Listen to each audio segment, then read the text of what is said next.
Hey guys, welcome back to Threes and Blitz. And today we're going to be talking about the Golden State Warriors and what they're exactly doing. Because personally, I don't know what they're doing, and I'm sure a lot of y'all don't either. Especially, these reports coming out and saying, Kaminga and the front office of the Warriors, and especially Steve Kerr are just not, getting along, and their contract negotiations are so far apart. But yeah, let's dive deep into this. Jonathan Kaminga, drafted seventh overall back in 2021, and a lot of people, saw this dynasty being built because in the last year's draft, you drafted, James Wiseman second overall, and now you get the seventh pick and you draft, this athletic wing that could be, paired with, Steph Curry and Klay Thompson, in the future. And everyone's like, wow, I can't believe the Warriors, struck again because Steph Curry really hasn't played with, a dominant center like that, especially, all these, comps that James Wiseman kind of was compared to. And obviously that didn't work, but, they still won the championship with these two players. And they're not the reason why they won the championship. That, 2022 team had so many veterans. I mean,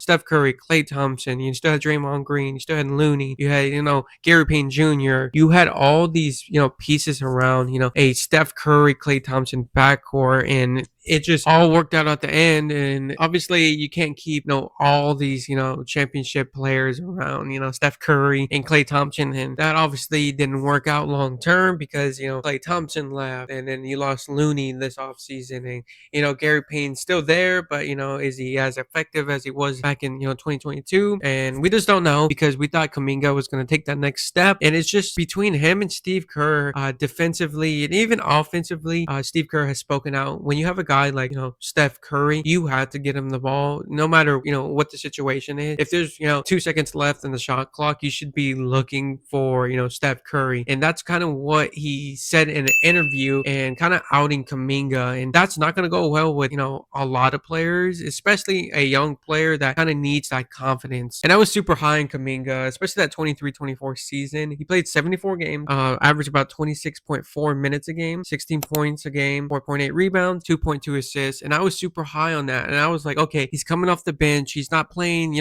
30 minutes a game. If he starts and plays close to 35 minutes a game, this guy's going to average 20 points pretty easy, especially with the attention Steph Curry and Klay Thompson does. And I was like, okay, this dynasty is going to start again, especially James Wiseman didn't work out, but Jonathan Kaminga, he's showing promise. Of course, defensively he still had those young mistakes that Steve Kerr and everyone was like, what are you doing, why are you ball watching, just hustle more, give the ball to Steph Curry. And I was like, okay, it doesn't matter, his offensive game is still there, and defensively it will come. And unfortunately it did not come, and I thought it was going to come in the form of last offseason when Klay Thompson left. And I'm like, okay, he has to step up now. I mean, he has to be the second option, and it just didn't work out because Steve Kerr does not believe in him. He refuses to basically play him more than 20 minutes a game for some reason. And I think you have to play him more because yes, his defensive ability and maybe his offensive playmaking is still not there, and maybe it will never be there, but you have to take the risk on your high lottery pick. This guy was the seventh pick that you drafted, and especially in that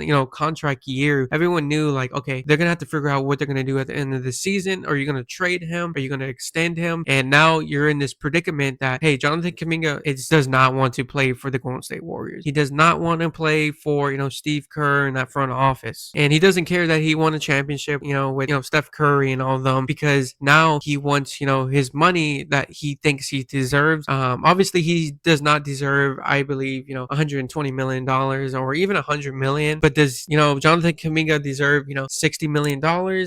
I don't know. If I was a fan of a team that really didn't have too many young promising stars, maybe you could take a chance on him. But a lot of teams around the league don't have the salary cap to spend on Jonathan Kaminga, so I just believe that he's going to come back on maybe that qualifying offer, even though he doesn't want to do it. But I think it's the best bet for him because next offseason, when teams have more money, he's going to be an unrestricted free agent, and he can sign with whoever team he wants to because he's not going to come back. I don't care if this season he averaged 25 points a game. I just believe that the Warriors and Jonathan Kaminga's relationship is just done for. And I think what sealed the deal was that Andrew Wiggins trade. Obviously they traded for Jimmy Butler midway through the trade deadline, and they kind of said, hey, we don't believe in Jonathan Kaminga playing playing that, small forward, power forward type of role as that second option. We believe in, an older Jimmy Butler who probably has maybe 3 years left in the NBA, or especially as, second to third option. Maybe, Jimmy Butler later on come off the bench, he can. But they said, hey, we believe in, this 36, 37-year old, player rather than, this young, promising 22-year-old, rising star, you could say. Obviously, he's not going to be an all-star. He's not going to be, an all NBA type player, but I think he could have been, a rising star in the right, offense. But yeah, and this report saying that Kaminga doesn't want to be this, pawn through the Golden State Warriors. And that's exactly what's happening right now, because I think there's an agreement with Al Horford that he's going to sign with the Golden State Warriors, but they still have to figure this, Kaminga, contract situation out, because, they kind of offered him, a contract and he said no. And they're like, okay, well, we can't sign Al Horford until, this Kaminga, contract negotiation is at least finalized, or, if he's coming back on this qualifying offer, we have to figure this out before we move on, Al Horford, or even, someone else that we just don't know, maybe another sign and trade that's going to happen. We just don't know, because, this Kaminga situation is holding the Warriors back. And this is why they're the only team that hasn't, added anyone this offseason. And you have a guy like Steph Curry that you cannot waste his prime. Obviously, he's up there with age to,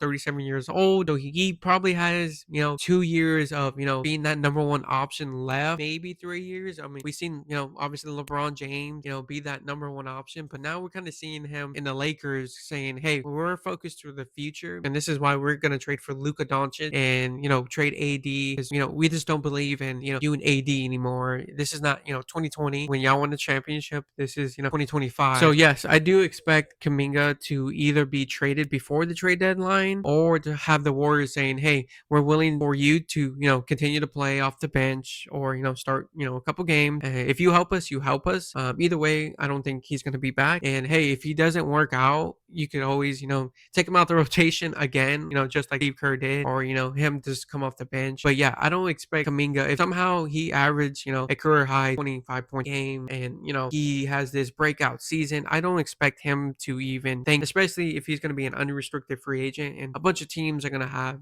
salary cap, and they're going to be looking to sign, this young, rising star. I think, Kaminga could be a really good, piece to a championship team, or maybe he's just going to sign, the biggest deal for him, which you can't, blame him, because a lot of us, if we got offered, $120 million for, 4 years to go play for, the Washington Wizards, we would do that in a heartbeat, because that's the type of money that's going to like change his life forever. But yeah, I'm curious of what y'all think, this Golden State Warriors situation is going to be, if, this sign and trade is going to happen, or is he going to come back on this qualifying offer? But yeah, guys, thanks for listening. Thanks for watching. And let me know in the comments of what y'all think. Thanks.